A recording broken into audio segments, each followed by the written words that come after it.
Hello everyone, this is Pooja here. आज का जो हमारा टॉपिक है वो है एंटिसिपेटरी बेल। देखिए, एंटिसिपेटरी बेल जो दो वर्ड से मिलकर बने हैं और हम इसमें आज सुप्रीम कोर्ट का जजमेंट देखेंगे। लेटेस्ट डेवलपमेंट हुआ क्या है एक्चुअली। आप देखिए, जो सबसे पहले ये कौन सा केस पढ़ने जा रहे हैं हम केस पढ़ने जा रहे हैं धनराज अश्वनी वर्सेस अमर एस मूलचंद चंदानी। इससे पहले मैं ना थोड़ा सा आपको बेसिक कराना चाहती हूँ। एंटीसिपेटरी का मतलब क्या है, what is the meaning of anticipatory. ठीक है, देखिए इसका मीनिंग, एंटीसिपेटरी का मीनिंग होता है अग्रिम, पूर्वानुमान। मतलब आपको पहले से पता है कि क्या होने वाला है। एंड बेल, बेल मीन्स तो आपको पता ही है। पहले बेल वर्ड सीआरपीसी में कहीं भी डिफाइन नहीं था, बट अब बेल वर्ड डिफाइन हो गया है। सिर्फ बेल कहाँ पर, 2B में। ठीक है, तो इसका मतलब क्या होता है, अभी बेल को क्लियर वर्ड्स में डिफाइन कर दिया है BNSS में। इसका मतलब होता है रिलीज ऑफ अक्यूज पर्सन और suspected of commission of offence from the custody of law. ठीक है, कि कोई भी अक्यूज पर्सन या सस्पेक्टेड को कहाँ से, कस्टडी ऑफ लॉ से रिलीज करना बेल कहलाता है। ठीक है, और ये जो रिलीज होगा ये सर्टेन कंडीशन पे होगा, जो कि ऑफिसर या फिर कोर्ट या फिर एग्जीक्यूटिव पर्सन उस पर इम्पोज करेंगे। ठीक है, तो समझ में आ गया बेल मीन्स क्या हुआ। हाँ, और एंटीसिपेटरी मीन्स अग्रिम बेल।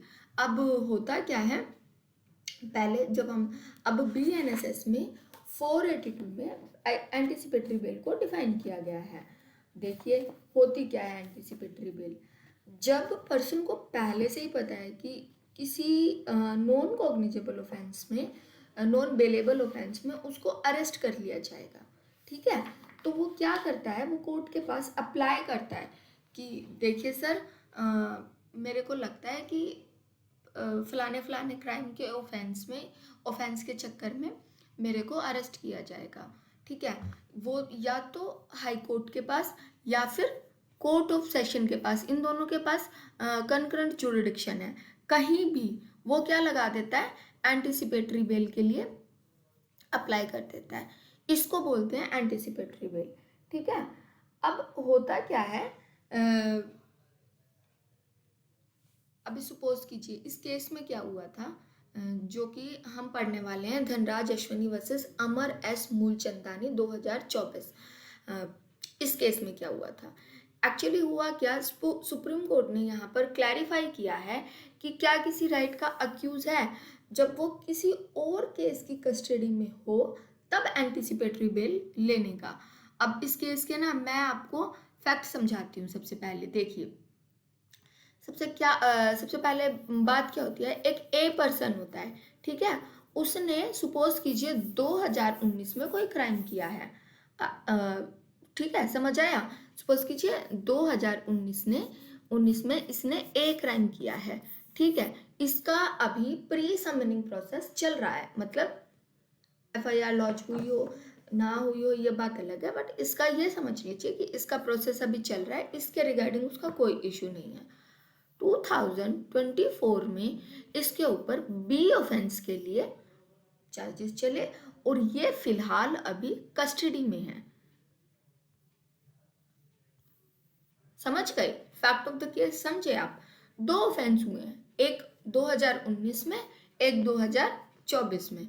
2019 में जो उसने क्राइम किया था उसका अभी प्रोसेस चल रहा है, उसके लिए कुछ नहीं हुआ है। 2024 में वो बी ऑफेंस के लिए ऑलरेडी कस्टडी में है, अरेस्ट में है। ठीक है, जब वो अरेस्ट में है बातें निकलती हैं, कुछ बयानबाजी होती है, उसमें उसको ये लगता है कि मुझे इस ऑफेंस के लिए भी अरेस्ट कर लिया जाएगा।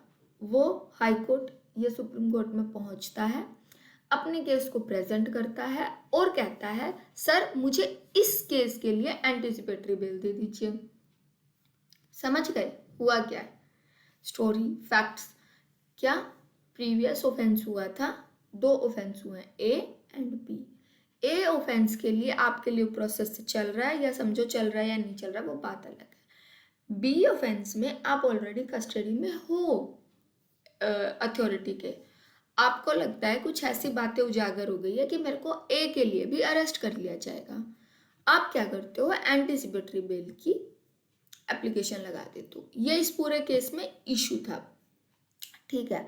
तो अब होता क्या है, देखिए ये जो केस है ना, मैं क्यों पढ़ा रही हूँ, लीडिंग केस बन जाता है। ये क्यों बन जाता है, जो राजस्थान के बच्चे हैं, जो राजस्थान का भी कोई भी टारगेट कर रहे हैं, तो उनके लिए ये चीज़ बहुत इंपॉर्टेंट हो जाती है। वाई, देखिए फैक्ट्स बताती हूँ। हुआ क्या था, दो हाई कोर्ट्स का अपना अपना व्यू है इस पे। एक हो गई हमारी राजस्थान हाई कोर्ट, ठीक है, एक हो गई हमारी बॉम्बे हाई कोर्ट, ठीक है। राजस्थान हाई कोर्ट ने कहा कि जब कोई पर्सन ऑलरेडी कस्टडी में है तो वो दूसरे ऑफेंस के लिए बेल नहीं लगा सकता, इन्होंने मना कर दिया, ठीक है। बॉम्बे हाई कोर्ट ने कहा यस दे कैन अप्लाई। क्यों, क्योंकि 482 जो हमारा बीएनएसएस है, जो एंटीसिपेटरी बेल के बारे में बताता है, उसमें कहीं भी कोई रिस्ट्रिक्शन लिखी ही नहीं हुई। उसमें कहीं भी ये नहीं लिखा हुआ कि आप कस्टडी में हो तब आप एंटीसिपेटरी बेल नहीं लगा सकते दूसरे ऑफेंस के लिए, ठीक है। तो इन्होंने ये वाला व्यू रखा, इन्होंने ये वाला व्यू रखा, तो ये पॉइंट अनडिसाइडेड था। अब ये मामला गया सुप्रीम कोर्ट के पास। कौन से केस में, धनराज अश्वनी वर्सेस अमर एश मूलचंदानी, बॉम्बे से रेफर होके ये ऊपर अपील में गया था। इस केस में सुप्रीम कोर्ट ने क्या कहा, इस केस में सुप्रीम कोर्ट ने कहा कि यस आप दे सकते हो, ठीक है। हमारा जो इशू था connection with the offence for which he has not been arrested, क्या उसमें कर सकता है, ठीक है। There is no restriction upon the accused from seeking remedy under 438 of CrPC. मतलब अगर हम सीआरपीसी का सेक्शन देखें 438 में, उसमें खुद में कोई ऐसी रेमेडी दी ही नहीं गई कि कोई पर्सन ऑलरेडी बीइंग कस्टडी है तो वो एंटीसिपेटरी बेल लगा सकता है या ना नहीं लगा सकता। तो सुप्रीम कोर्ट ने बोला हम क्यों फिर इस रिस्ट्रिक्शन को फॉलो करें, हम उसी चीज़ को फॉलो करेंगे जो 438 में दी गई है। और जिसको 438 खुद मना करता है कि, या 482, अभी 482 हो गया है ये स्लैश डाल के, आप समझिए इस चीज़ को, क्योंकि 482 बीएनएसएस, तो जब वहाँ कोई रिस्ट्रिक्शंस नहीं दी, हम इस चीज़ को फॉलो नहीं करेंगे। और उन्होंने कहा कि हम इस केस पे प्रोनाउंसमेंट देते हैं कि हाँ आप कर सकते हैं। अब इसके फैक्ट्स क्या हैं वो आप आगे देखिए। ब्रीफ फैक्ट मैंने आपको बता ही दिए हैं। अक्यूज के खिलाफ कंप्लेंट हुई थी, ठीक है, वो ऑलरेडी इन कस्टडी था, he was already in custody in matter relating to the offence of money laundering, ठीक है। सब्सिक्वेंटली उस पर एफआईआर हुई और उसको अरेस्ट कर लिया गया ऑनरेबल बॉम्बे हाई कोर्ट के द्वारा। एंटीसिपेटरी बेल उसने लगा दी प्रीवियस ऑफेंस के लिए। During the hearing of anticipatory bail Bombay high court जो अपीलेंट है वो गया, उसने बोला नहीं sir, object to maintainability anticipatory bail इसको प्रेफर ना करनी दी जाए रिस्पोंडेंट को। अपीलेंट ने कहा कि ये पर्सन ऑलरेडी इन कस्टडी है, ठीक है, किसी और मैटर के रिगार्डिंग, तो इसको नहीं करने दिया जाएगा। इसको बोलो कि पहले ही अपने आप को सरेंडर करे इन्वेस्टिगेटिंग बॉडी को, तभी इसकी हेयरिंग हो। इसको हाई कोर्ट ने ओवर रूल कर दिया और बोला नहीं, जो एंटीसिपेटरी बेल का राइट है इसको हम डिनाई नहीं करते उस केस के रिगार्डिंग, ठीक है। ये केस इंडिविजुअली एक अलग है, वो केस इंडिविजुअली अलग है, उसका प्रोसेस अलग चलेगा। जॉइंटर ऑफ ट्रायल नहीं है यहाँ पे, ठीक है। पर्सन एक है लेकिन ये नहीं है कि जॉइंट ट्रायल चल रहा है, दोनों अलग अलग ऑफेंस है, दोनों की सेपरेट ट्रायल है, तो सेपरेटली प्रोसेस चलेगा। आगे क्या कहा, इशू क्या बना इसमें, ये देख लीजिए कि एंटीसिपेटरी बेल एप्लीकेशन जो कि 438 सीआरपीसी में लगती है, क्या वो मेंटेनेबल है जब अक्यूज ऑलरेडी जुडिशियल कस्टडी में हो डिफरेंट मैटर के रिगार्डिंग। ये क्या बना, हमारा इशू बना, ठीक है। इसको हमें डिसाइड करना है। अब देखिए हेल्ड क्या हुआ, हेल्ड यही हुआ है, सुप्रीम कोर्ट ने अपीलेट को जो है अपीलेंट है जो मना कर रहे थे कि नहीं सर पहले इनको सरेंडर करवाओ क्योंकि ये ऑलरेडी कस्टडी में है, उनको डिसमिस कर दिया। और जो रिस्पोंडेंट है जिसने एप्लीकेशन लगाई थी किस चीज़ के लिए, एंटीसिपेटरी बेल के लिए, उनको अलाउ कर दिया। ये फैक्ट्स दिया उन्होंने। क्या बोला कि प्री अरेस्ट बेल के लिए क्या प्रोसेस है कि उस पर्सन को रीजन टू बिलीव होना चाहिए और कि मेरे को कोई अरेस्ट कर लेगा। यहाँ पे कोई एक्सप्रेस या इम्प्लाइड बार है सीआरपीसी में, ठीक है, वो नहीं है तो हम मना नहीं करेंगे। हाँ, 438 क्लॉज 4 या फिर अभी स्लैश डाल के कर लीजिए 482 क्लॉज 4, ये रिस्ट्रिक्शन लगा रहा है कि किन केसेस में एंटिसिपेटरी बेल नहीं मिलेगी। अगर ऑफेंस रिलेटेड मतलब रेप और चाइल्ड रेप के रिलेटेड है, या फिर जो हमारा SC/ST एक्ट है उसका सेक्शन 18 खुद मना करता है कि अगर SC/ST एक्ट के रिलेटेड कोई प्रिवेंटिव एट्रोसिटी एक्ट के अकॉर्डिंग अगर कोई केस हुआ है तो उसमें एंटिसिपेटरी बेल नहीं मिलेगी। तो मतलब अगर खुद एक्सप्रेस या इम्प्लाइडली कोई रिस्ट्रिक्शन लगी हुई है उसको छोड़ के हम किसी भी केस में एंटिसिपेटरी बेल के लिए मना नहीं करेंगे, ठीक है, हम पर्सन को रिमांड पर भेज देंगे। दूसरी चीज उन्होंने कही कि जो आर्टिकल 21 है वो प्रोटेक्ट करता है हर आदमी को, ठीक है, कि उसका लिबर्टी का राइट है, उसको कर्टेल हम कैसे भी नहीं कर सकते। अगर प्रोसीजर एस्टेब्लिश बाय लॉ है और उससे उस चीज़ को रेमेडी मिल सकती है तो उस आदमी को रेमेडी मिलेगी। दूसरी चीज़, यहाँ पर हम टेस्ट ऑफ फेयरनेस और रीजनेबलनेस पे जाएंगे और देखेंगे कि हम कोई आर्बिट्रेरीनेस कर रहे हैं। आर्टिकल 14 में सपोज कीजिए ए आदमी को ए ऑफेंस एक्स ऑफेंस में बेल करने का, एंटिसिपेटरी बेल करने का राइट है, तो जस्ट बिकॉज वो दूसरे ऑफेंस की कस्टडी में है, वो अभी अक्यूज भी नहीं बना है, इस चीज के लिए क्या उसके राइट को कर्टेल कर देना सही है? आर्टिकल 14 का वायलेशन नहीं है? तो ये है, इसीलिए कोर्ट ने बोला कि नहीं, यहाँ पर हम इसको वैलिड हेल्ड करते हैं और उनको यहाँ पर एंटिसिपेटरी बेल मिल गई थी।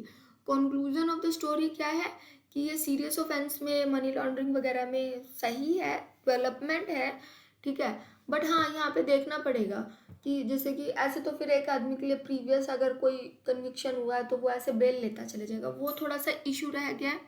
दूसरा, सुप्रीम कोर्ट गई है फंडामेंटल्स ऑफ बेल में, ठीक है, कि अरेस्ट का मतलब क्या है, कस्टडी का मतलब क्या है, ठीक है, FIR होना, मल्टीपल FIR होना, उसमें क्या है।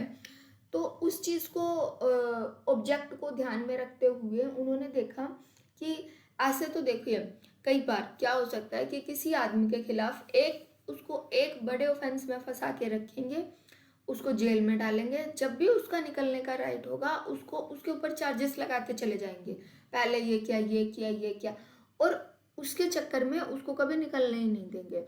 तो ऑब्जेक्ट ऑफ एंटिसिपेटरी बेल तो कर्टेल हो जाएगा। उस चीज़ को ध्यान में रखे तो हाँ, ये डेवलपमेंट बढ़िया है। दूसरा, सुप्रीम कोर्ट ने इस चीज़ को आर्टिकल 21 और 40 से भी जोड़ के देखा है, विच इज़ गुड, क्योंकि आर्टिकल 21 खुद कहता है कि आदमी का खुद का राइट है।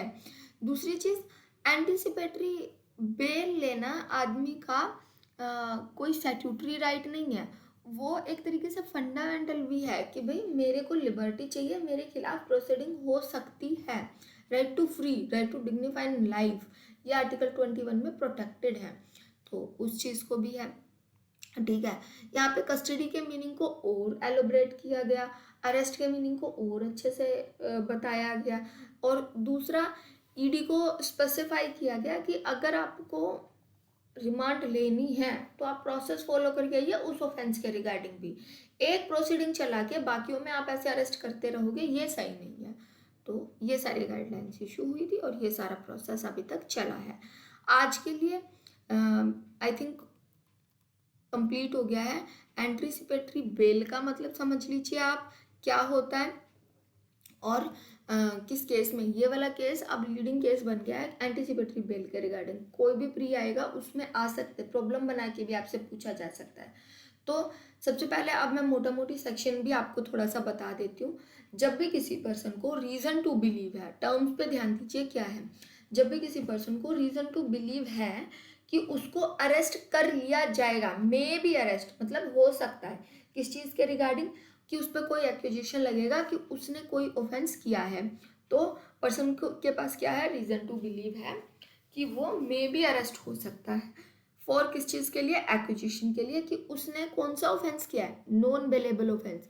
देखिए एंटिसिपेटरी बेल हमेशा नॉन बेलेबल ऑफेंस में लगती है, बेलेबल ऑफेंस में तो सिंपल बेल ले लीजिए, आपको कोई रोक ही नहीं रहा है, वहाँ पे तो जैसे ही अरेस्ट होगे आपको बेल मिल ही जाएगी। तब वो अप्लाई करेगा हाई कोर्ट के पास या सुप्रीम कोर्ट के पास, किस चीज़ के लिए, कि सर मुझे मेरा अरेस्ट हो सकता है, मेरे पे एक्यूजिशन लग सकते हैं, मुझे बेल दिया जाए। उसमें प्रॉपर केस रिप्रेजेंट करेगा, दिखाएगा और बेल ले लेगा। दूसरी चीज़, इसमें कई लोगों को ये कन्फ्यूज़न रहता है कि इसमें अरेस्ट हो ही नहीं सकता है, बट नहीं, इसमें क्या होता है, जब भी आपका अरेस्ट किया जाएगा ये प्रिज्यूम कर लिया जाएगा कि तुरंत आपको बेल मिल गई थी, तो arrest on the event of arrest आपको बेल मिल जाएगी, और ये रोल में ही तब आएगा जब आपका अरेस्ट हो रहा है, ठीक है। और ये अनलिमिटेड टाइम के लिए हो सकता है, मतलब ट्रायल पूरा चल सकता है, ये ब्लैंकेट अप्रूवल नहीं होता एंटिसिपेटरी बेल की। एक बार एंटिसिपेटरी बेल ले ली, अब पूरे केस में आप अरेस्ट ही नहीं होंगे, ठीक है। तो ये कुछ एक पॉइंट्स थे फर्दर जो आपको कर लेनी चाहिए। जो हाँ, गुरुबख्श सिंह सिबिया इसका इम्पोर्टेंट केस है, उसमें वेरियस गाइडलाइंस दी थी कि एंटिसिपेटरी बेल कब ग्रांट होनी चाहिए, कब नहीं होनी चाहिए, वो हम किसी और सेशन में देख लेंगे। उसमें हमें ये बताया गया है कि क्या क्या कंडीशंस, क्या क्या पॉइंट्स को देखकर एंटिसिपेटरी बेल ग्रांट की जाती है सुप्रीम कोर्ट के द्वारा, ठीक है। तो as of now anticipatory bail के लिए दो इम्पोर्टेंट केसेस हो गए। पहले होता क्या है, 482 में दी गई है /438 CRPC, ठीक है। और अब प्लीज़ अभी BNSS आ गया है, आप इस चीज़ को एक्सेप्ट कर लीजिए, पेपर में आने वाला है, ठीक है। तो याद करना शुरू कीजिए। हाँ, 482 में दी गई है, इंग्रेडिएंट्स मैंने आपको बता दिए, केस दो इंपॉर्टेंट बता दिए, धनराज अश्वनी अमर वर्सेस अमर मूलचंदानी और गुरबख्श सिंह सिबिया, ये दोनों इंपॉर्टेंट केस लो हैं। गाइडलाइंस, ग्राउंड्स कुछ भी पूछा जाए गुरबख्श सिंह सिबिया, और अगर प्रॉब्लम बेस ये इस तरीके से बना के पूछा जाए तो आप इसको डील करेंगे, ठीक है। एज ऑफ नाउ मेरी तरफ से ये चीज़ ख़त्म। Thank you so much.